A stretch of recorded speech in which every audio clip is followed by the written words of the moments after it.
So hello अपनी पढ़ाकू family, क्या हालचाल। तो आइए आज हम आपके लिए लेकर आए हैं क्लास 9th के साइंस का chapter number 5 structure of the atom का लेक्चर नंबर 4 लेकर के।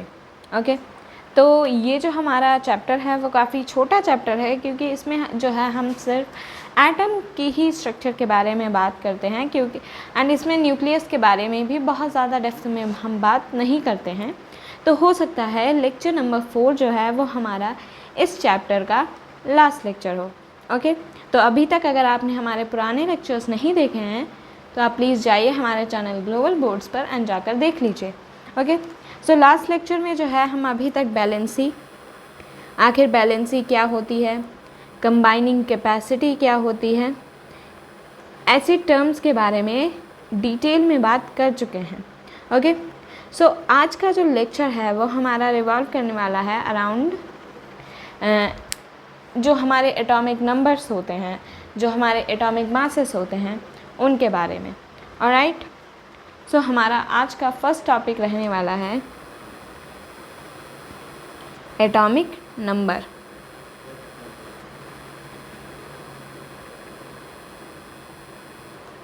एटॉमिक नंबर, अब देखिए सबसे पहली बात, एटॉमिक नंबर जो होता है इसको हम डिनोट करते हैं जी वर्ड से। जी मतलब जेड, जिसको हम जेड बोलते हैं। Okay, so it is denoted bye, denoted मतलब इसको हम रिप्रेजेंट करते हैं। इट इज़ डिनोटेड बाय जी, यानी कि जेड। ओके, अब एटॉमिक नंबर होता क्या है, देखिए एटॉमिक नंबर, इसके आगे आ रहा है नंबर, इसका मतलब है कि ये एक तरीके का जो है हमारा ये नंबर है। ऑलराइट, ये जो है एक तरीके का नंबर है। अब इसमें क्या आता है, हम सभी जानते हैं कि जो ये हमारा न्यूक्लियस होता है, ये इसके अंदर दो टाइप के पार्टिकल्स होते हैं, एक हमारे प्रोटॉन्स होते हैं एंड एक हमारे न्यूट्रॉन्स होते हैं, है ना। एक प्रोटॉन्स होते हैं और न्यूट्रॉन्स होते हैं, जिसमें से प्रोटॉन्स हमारे पॉजिटिव होते हैं और न्यूट्रॉन्स पर कोई चार्ज नहीं होता है, वो न्यूट्रल होते हैं, यानी कि उन पर ज़ीरो चार्ज होता है। ओके, हम सभी जानते हैं कि अगर हमें एक एटम को न्यूट्रल रखना है तो जितने नंबर में प्रोटॉन्स होंगे उतने ही नंबर में इलेक्ट्रॉन्स जो हैं वो न्यूक्लियस के अराउंड रिवॉल्व करने चाहिए, है ना। सो यानी कि प्रोटॉन्स एंड इलेक्ट्रॉन्स का नंबर सेम होता है। वहीं न्यूक्लियस में जो है सिर्फ प्रोटॉन्स एंड न्यूट्रॉन्स प्रेजेंट होते हैं, ठीक है। तो अब यहाँ पर ये बात कहाँ से आती है, न्यूक्लियस वाली बात ऐसे आती है कि एटॉमिक नंबर जो होता है वो यही नंबर होता है कि कितने प्रोटॉन्स मौजूद हैं, किसी भी एटम में कितने प्रोटॉन्स या कितने इलेक्ट्रॉन्स मौजूद हैं, उसी को जो है हम इसका एटॉमिक नंबर बोलते हैं। ओके, सो हम इसको ऐसे लिखेंगे that, one second colour change कर लेते हैं क्योंकि डेफिनेशन लिखने जा रहे हैं। Okay, so atomic number is the total number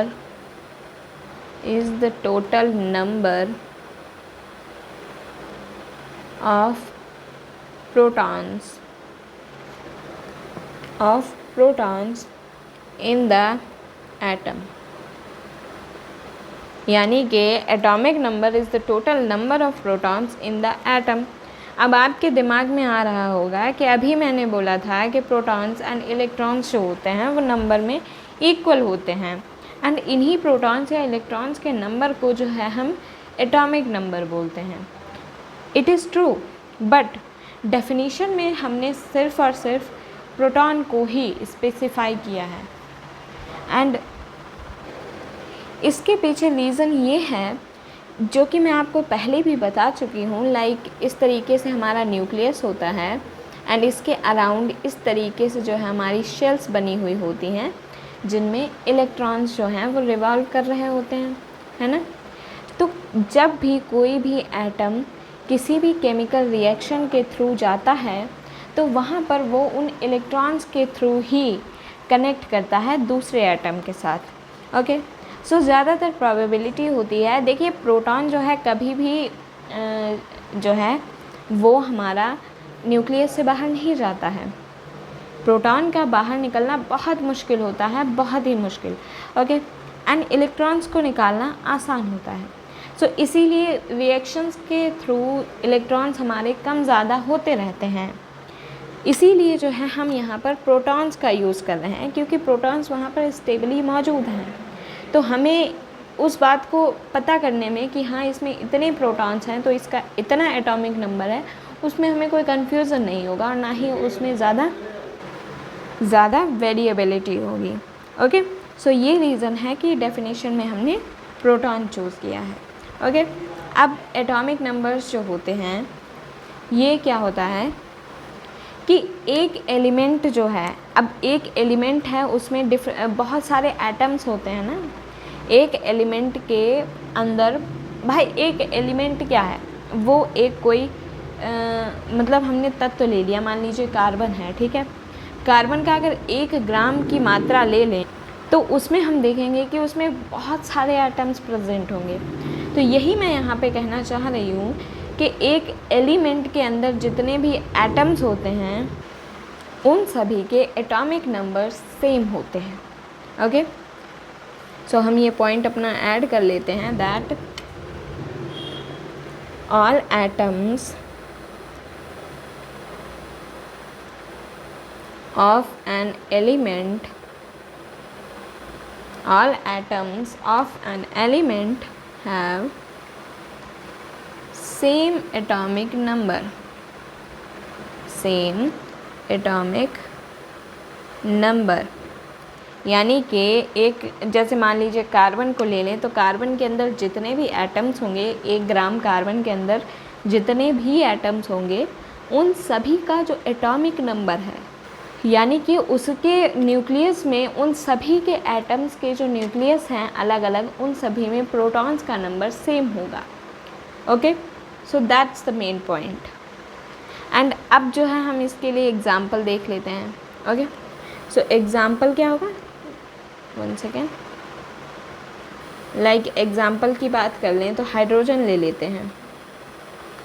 hydrogen जो है इसके लिए Z होता है 1, यानी कि एटॉमिक नंबर होता है 1। इसका मतलब क्या हुआ कि इसमें 1 प्रोटॉन होता है एंड 1 इलेक्ट्रॉन होता है। हाइड्रोजन का जो एटम होता है उसका Z1 होता है एंड उसमें जो है उसके न्यूक्लियस में 1 प्रोटॉन मौजूद होता है एंड बाहरी जो उसकी जो बाहर की शेल्स होते हैं उनमें 1 ही इलेक्ट्रॉन मौजूद होता है। ओके, इसी तरीके से जब हम कार्बन का लेते हैं तो कार्बन जो है इसका Z होता है 6, यानी कि कार्बन का एटॉमिक नंबर हो गया है 6। अब यहाँ से हम निकाल सकते हैं दैट कार्बन जो होता है इसका एटॉमिक नंबर है 6, यानी कि इसमें प्रोटॉन्स कितने मौजूद हैं भाई, जितना एटॉमिक नंबर है उतने ही प्रोटॉन्स हैं एंड जितने प्रोटॉन्स हैं उतने ही इलेक्ट्रॉन्स होंगे, है ना। सो इस तरीके से जो है हम एटॉमिक नंबर्स के साथ में डील करते हैं। ओके, अब जो है हम फर्दर आगे बढ़ते हैं एंड हमारा नया टॉपिक आता है जो कि है मास नंबर। मास नंबर ये भी नंबर होता है, बस ये जो है उस एटम का मास डिनोट करता है कि उसका मास कितना है। ओके, अब देखिए मैंने आपको जब एटम की स्ट्रक्चर बता रही थी, जब मैंने आपको न्यूक्लियस के बारे में बताया था तो मैंने आपको बताया था, रदरफोर्ड ने भी ये चीज़ बोली थी अपनी थियरी में, अपने एक्सपेरिमेंट में, दैट जो भी हमारे एटम का मास होता है वो डिपेंड करता है प्रोटॉन पे एंड न्यूट्रॉन पे। अकेला प्रोटॉन जो है वो मास को हैंडल नहीं कर सकता एंड इलेक्ट्रॉन जो होता है उसका मास काफ़ी कम होता है, सो वो ज़्यादा इंटरफेयर नहीं करता है मास के मामले में। ओके, सो मास नंबर जो होता है वो होता है due to proton and neutron only. So हम अपना ये फर्स्ट पॉइंट सबसे पहले लिखते हैं that it is due to proton and neutron only. And ये हमारे प्रोटॉन्स एंड न्यूट्रॉन्स जो होते हैं ये मौजूद कहाँ पर होते हैं? न्यूक्लियस में, which are present in the nucleus. यानी न्यूक्लियस जो है वो रिस्पॉन्सिबल है मास नंबर के लिए। ओके, सबसे पहले हम ये पॉइंट भी अपना लिख लेते हैं that it is denoted by A. इसको जो है हम ए से रिप्रेजेंट करते हैं, यानी कि जहाँ पर भी हमें मास नंबर यूज़ करना होगा, जैसे हम एटॉमिक नंबर में जी बराबर यूज़ कर रहे थे, तो वैसे ही जो है हम मास नंबर को ए लिखेंगे। ओके, अब हम इसको बोल सकते हैं। अब देखिए यहाँ पर जो है मैं इसकी डेफिनेशन आपको बताती हूँ। हमने क्या बोला कि मास नंबर जो होता है ये डिपेंड करता है प्रोटॉन पे एंड न्यूट्रॉन पे। तो अब डिफरेंस ये आता है कि एटॉमिक नंबर की जब हम बात कर रहे थे तो वहाँ पर नंबर हम सिर्फ प्रोटॉन का काउंट कर रहे थे, यहाँ पर हमें काउंट करना है प्रोटॉन एंड न्यूट्रॉन दोनों का। ओके, सो यहाँ पर मास नंबर जो होगा वो हमारा इक्वल होगा to the sum up of the number of protons and neutrons. Okay, so the mass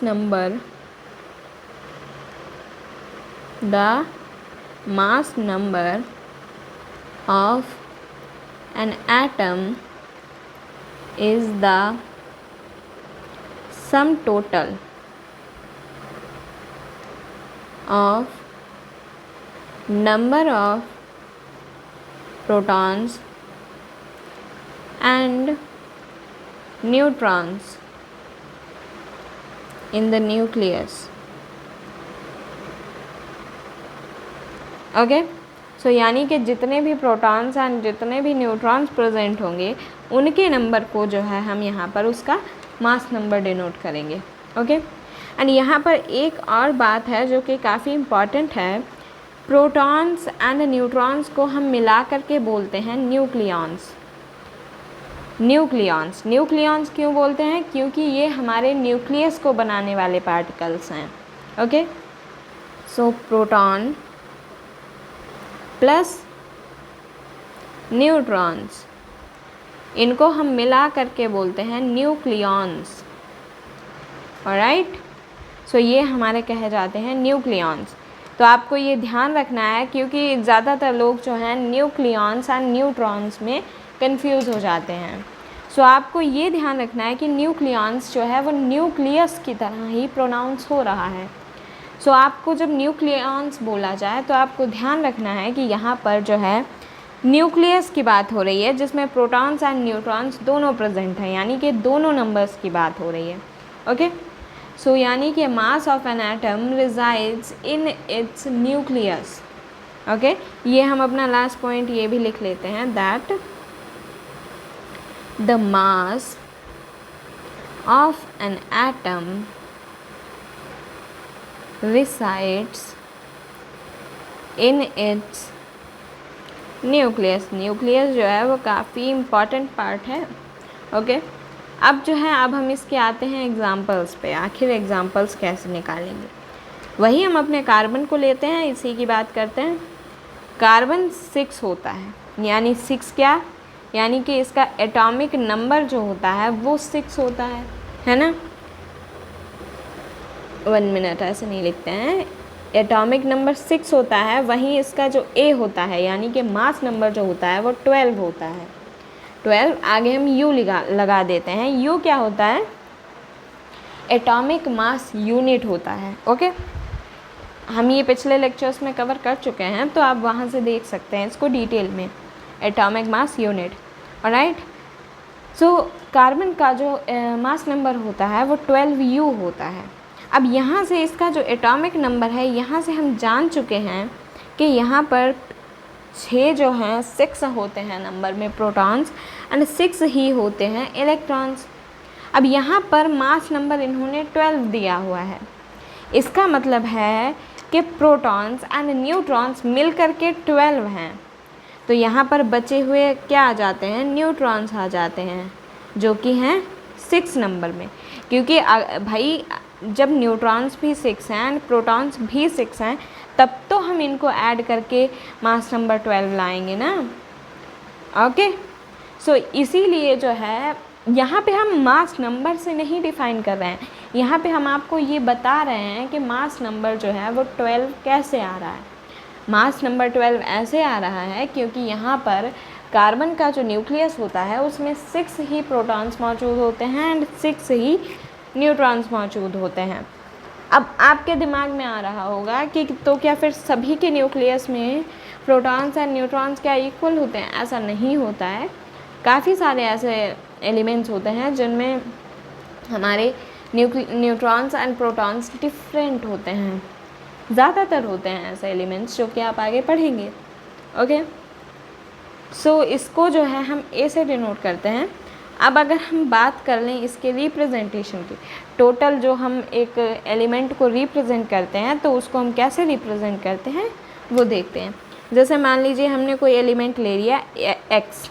okay, अब एक्स को हम कैसे रिप्रेजेंट करेंगे, तो उसमें जी यहाँ पे लिखा जाता है एंड ए यहाँ पे लिखा जाता है, यानी कि एटॉमिक नंबर को हम नीचे की साइड में लिखेंगे, लेफ़्ट साइड में, एंड जो मास नंबर होता है उसको लेफ़्ट साइड में ऊपर की तरफ लिखेंगे। ओके, मैं आपको एग्जांपल से लिख के बता देती हूँ।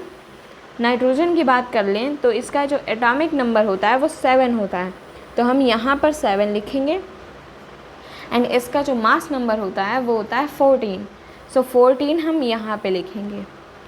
Okay, same goes for carbon. Carbon लिखा, इसका एटॉमिक नंबर 6 जो कि हम यहाँ पे लिखेंगे, इसका मास नंबर 12 जो कि हम यहाँ पे लिखेंगे। ओके, एंड इसी तरीके से हम एल्यूमिनियम का भी लिख सकते हैं। एल्यूमिनियम का एटॉमिक नंबर 13 एंड इसका मास नंबर 27। ओके, सो इस तरीके से जो है हम एक एलिमेंट को रिप्रेजेंट करते हैं। ओके, इस तरीके से जो है हम एलिमेंट्स को रिप्रेजेंट करते हैं। चलिए अब हम बात करते हैं आइसोटोप्स के बारे में। ओके,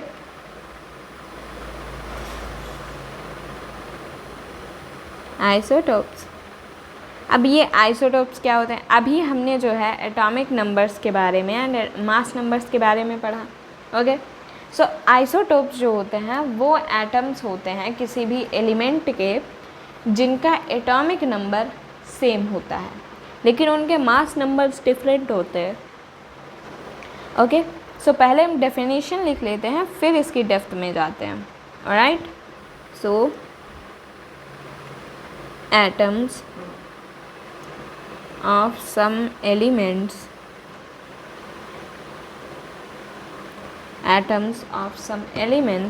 which have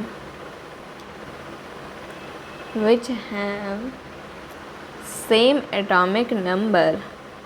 ध्यान दें इस चीज़ पे, सेम एटॉमिक नंबर की बात हो रही है, यानी कि Z, same atomic number which but different mass number. Okay, उनके जो मास नंबर होते हैं वो डिफरेंट होते हैं। आपको ये नहीं समझ लेना है कि अगर एटॉमिक नंबर इक्वल हैं तो यहाँ पे मास नंबर्स भी इक्वल होंगे, ऐसा नहीं होता है। ऐसे ही अगर हम एग्ज़ाम्पल में देखें तो हम हाइड्रोजन को देख सकते हैं। जैसे हाइड्रोजन में क्या होता है कि हाइड्रोजन के 3 आइसोटोप्स होते हैं। ओके, हाइड्रोजन के 3 आइसोटोप्स होते हैं जो कि इस तरीके से होते हैं 1H1, 1H2, 1H3। One second, या सो इस तरीके से होते हैं जिनकी नेमिंग्स इस तरीके से होते हैं। 1H1 वाले को हमने नाम दिया है प्रोटियम। ओके, एंड 1H2 वाले को नाम दिया गया है ड्यूटीरियम। 1H3 वाले का नाम है ट्राइटियम। Okay, tritium. तो ये जो होते हैं 3 आइसोटोप्स होते हैं हाइड्रोजन के। क्यों? क्योंकि देखिए इनमें तीनों के ही जो एटॉमिक नंबर्स हैं वो 1 हैं, यानी कि इन तीनों ही हाइड्रोजन्स के जो न्यूक्लियस है उसमें एक एक प्रोटॉन है। ओके, ऑब्वियसली प्रोटियम में नहीं होता है प्रोटॉन, उसमें जो ये 1 दिया होता है ये सिर्फ और सिर्फ इलेक्ट्रॉन की वजह से दिया होता है। ओके, एंड यहाँ पर जो इनके मास नंबर्स हैं वो डिफरेंट हैं, जैसे इसमें 1 है, इसमें 2 है, इसमें 3 है। सो यहाँ पर जो है सेम एटॉमिक नंबर प्रेजेंट है, that is why we will call them isotopes. Okay, ऐसे ही सिर्फ हाइड्रोजन नहीं, कार्बन की भी बात कर लेते हैं, या कार्बन भी आइसोटोप्स रखता है। ओके, सो कार्बन जो होता है हम सभी जानते हैं कि एक हमारा कार्बन होता है C612 वाला, जो कि काफ़ी फेमस है, हम इसी को तो जानते हैं C612। बट आपको ये जानकर हैरानी होगी कि एक कार्बन होता है जिसका एटॉमिक नंबर तो 6 होता है बट उसका मास नंबर 14 होता है। सो ये 2 आइसोटोप्स होते हैं कार्बन के, और ऑलराइट, जिनमें जो एटॉमिक नंबर है वो सेम होता है एंड मास नंबर जो हैं वो डिफरेंट हो जाते हैं। ओके, सो हम कह सकते हैं कि आइसोटोप्स जो होते हैं वो हमारे डिफाइन होते हैं as the atoms of same element, यानी कि अगर देखें तो ये भी कार्बन है और ये भी कार्बन है ना, बस एटम्स इनके डिफरेंट डिफरेंट हैं बट एलिमेंट तो कार्बन ही है ना। सो हम अपना ये पॉइंट जो है वो नोट कर लेते हैं, that isotopes are defined as the atoms of the same element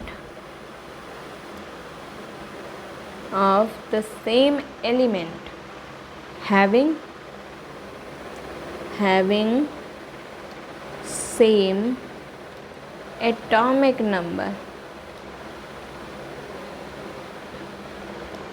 okay, क्योंकि यहाँ पर भले ही हमारे एटम्स डिफरेंट डिफरेंट हैं बट यहाँ पर हमारा जो एलिमेंट है वो कार्बन ही है। ये नहीं है कि हम अगर इसको कार्बन बोल रहे हैं तो हमने इसको नाइट्रोजन बोल दिया, ऐसा नहीं है ना, ये भी कार्बन ही है एंड ये भी कार्बन ही है। So that is why the element is same, just atoms are different. Okay, अब देखिए जो हर एक अपना आइसोटोप है उस एलिमेंट का, वो अपना अलग प्योर स्टेट में है। जैसे ये जो C14 है एंड ये C12 है, तो ये अपने आप में ये अलग अलग हैं, पूरा अपना प्योर है, ठीक है, कोई इनमें मिक्सचर नहीं है। ये नहीं है कि इसमें कुछ जो हैं ये C12 हैं, इसमें कुछ जो हैं वो 14 हैं। ओके, सो ऐसा नहीं है, ये सारे जो हैं दोनों जो हैं अपने आप में बिल्कुल प्योर फॉर्म में हैं, ठीक है।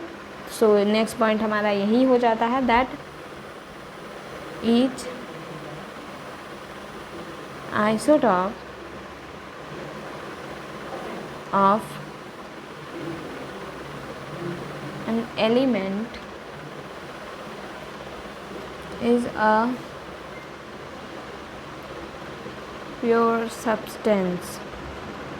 once again ये इसको इधर लिखते हैं,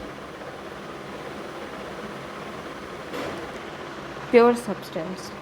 ओके, अब एक और नई चीज़ ये है कि देखिए हमने अभी पढ़ा तो हमने क्या जाना कि जो ये हमारे एटॉमिक नंबर होता है ये किस चीज़ से डिफाइन होता है, नंबर ऑफ़ प्रोटॉन्स और number of electrons.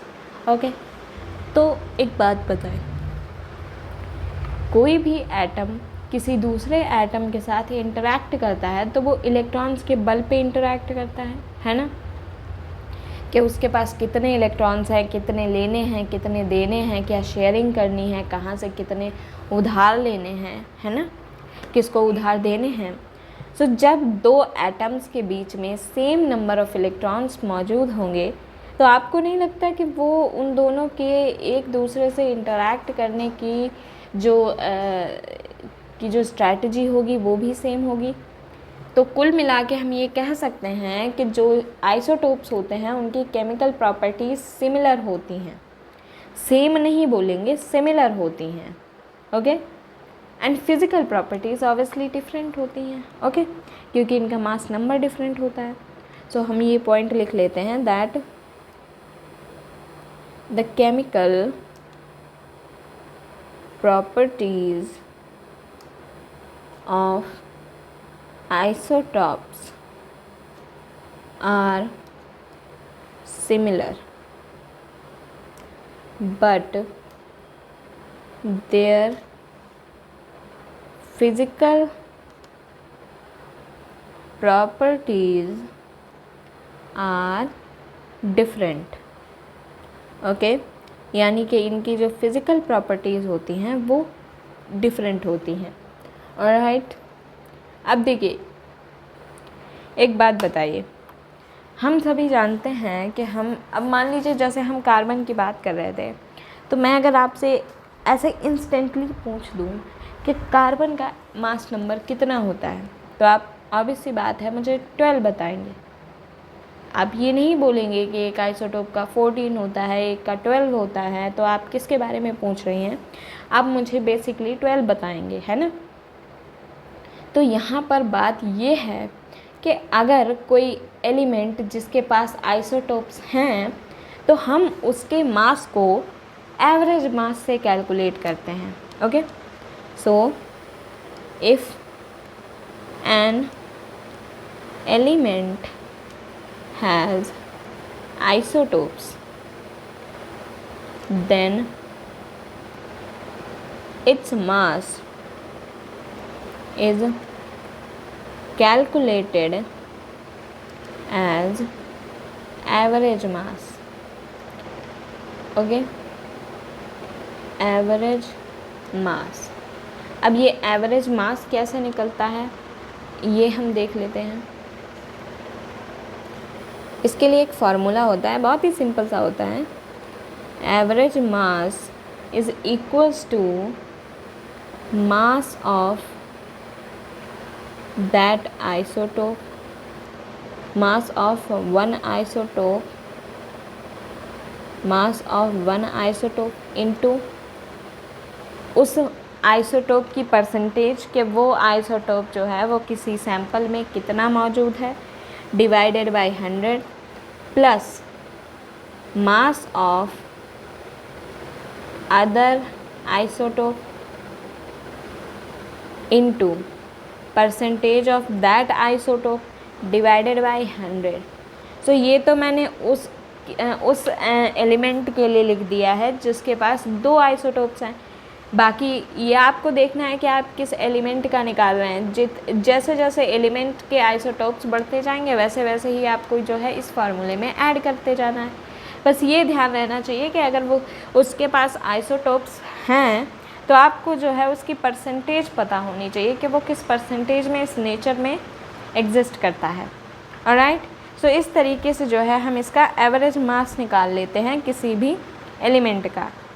Like chlorine के साथ ऐसा ही होता है ना, दैट देखिए होता कुछ यूँ है कि हमारा जो क्लोरीन होता है,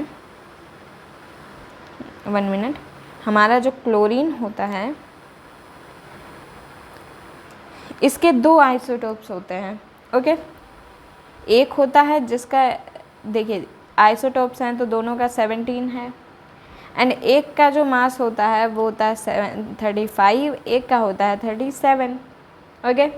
सो हम जो हैं अब हम अगर यूजुअली सिर्फ क्लोरीन का निकालें, मतलब हम यहाँ पर अगर किसी क्वेश्चन में स्पेसिफिकली दिया है आपको कोई एक आइसोटोप तो आप उस हिसाब से ले सकते हैं, बट ऐसे यूजुअली कॉमनली जो है हम इसका एवरेज मास यूज़ करते हैं, जो कि कैसे आता है वैसे ही जो हमने ऊपर फार्मूला निकाला है, average mass is equals to क्या, मास ऑफ वन आइसोटोप, तो इसका है 35 इंटू परसेंटेज जो भी इसकी दी हुई हो, ओके, उसको इस तरीके से परसेंटेज को लिख देंगे एंड ऐसे नीचे 100 लगा देंगे, प्लस मास ऑफ अदर इसका कितना है 37, ओके। एंड डिवाइडेड बाई इसमें 37 इंटू इसका जो मान लीजिए y है, ठीक है, परसेंटेज, तो उसको डिवाइडेड बाई 100 कर दिया। इस तरीके से जो है हम सॉल्व करके निकालते हैं तो आता है 35.5 U। ओके, सो जब हम क्लोरीन का एवरेज मास निकालते हैं, जब हम क्लोरीन का मास किसी भी फार्मूला में यूज़ करते हैं तो हम उसको 35 या 37 की बजाय 35.5 यूज़ करते हैं। ऑलराइट, सो ये जो फंडा है ये है हमारा एवरेज मास का। एंड ऑलराइट, अब हम बात करेंगे आइसोबार्स के बारे में। ओके, सो नेक्स्ट हमारा टॉपिक है आइसोबार्स। इसमें भी कुछ नया नहीं है, सेम आपके आइसोटोप्स की ही तरह हैं, बट डिफरेंस ये है कि आइसोटोप्स में हमें एटॉमिक नंबर्स इक्वल मिल रहे थे, वहीं आइसोबार्स में हमें क्या मिलेगा, equal mass number. Okay, so atoms of, once again, atoms, these are atoms of different atomic number which have same mass number, यानी कि इनके पास जो है एटॉमिक नंबर डिफरेंट होता है बट इनका मास नंबर सेम होता है। ओके, सो इसके लिए हम सबसे पहले एग्जांपल से समझते हैं। लाइक एग्जांपल ले लें तो हमारे पास दो एलिमेंट्स हैं, एक कैल्शियम के लिए हमारे पास Z कितना होता है, 20। हम सभी को पता है एटॉमिक नंबर कैल्शियम के लिए 20 होता है। वहीं हम ले लें ऑर्गन के लिए जो एटॉमिक नंबर होता है वो होता है 18। तो अगर हम देखें इन दोनों के लिए एटॉमिक नंबर डिफरेंट है, बट एटॉमिक नंबर डिफरेंट है, इसका क्या मतलब हुआ कि इसमें जो प्रोटॉन्स हैं वो डिफरेंट हैं, which means that the number of protons are different. Okay, यानी कि प्रोटॉन्स के नंबर डिफरेंट हैं, बट मज़े की बात ये है कि इसके जो मास नंबर होते हैं दोनों के ही वो सेम होते हैं। Okay, but both have same mass number जो कि है A बराबर 14, यानी कि इन दोनों का ही मास नंबर 14 होता है। That means these both have same number of nucleons. Okay, यानी कि इनमें जो प्रोटॉन्स हैं उनका नंबर डिफरेंट है, बट इनमें जो टोटल न्यूक्लियॉन्स हैं उनका नंबर सेम है। ओके, अब देखिए जैसे हमने ऊपर देखा था कि वहाँ पर इलेक्ट्रॉन्स एंड प्रोटॉन्स सेम पढ़ रहे थे तो वहाँ पर केमिकल प्रॉपर्टीज़ सेम आ रही थी, तो उसी का उल्टा इसमें होता है। आइसोबार्स में क्या होता है कि इनकी केमिकल प्रॉपर्टीज़ डिफरेंट होती हैं but physical properties quite similar होती हैं। ओके, क्यों? क्योंकि इसमें जो नाभिक है, जो इनका न्यूक्लियस है, वो यहाँ पर जो है सेम प्रॉपर्टीज़ शो कर रहा है, सेम खेल खेल रहा है। Okay, so isobars differ in chemical properties but have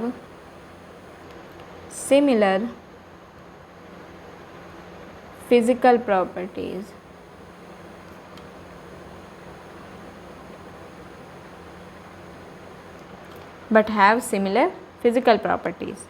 सो ये जो है हमारे आइसोबार्स के बारे में था। ओके, सो आज का लेक्चर बस यहीं तक था। आई होप कि आपको जो है आज का ये लेक्चर पसंद आया होगा। सो thank you very much for watching this video and या इस लेक्चर के साथ ही जो है हमारा ये चैप्टर समाप्त होता है।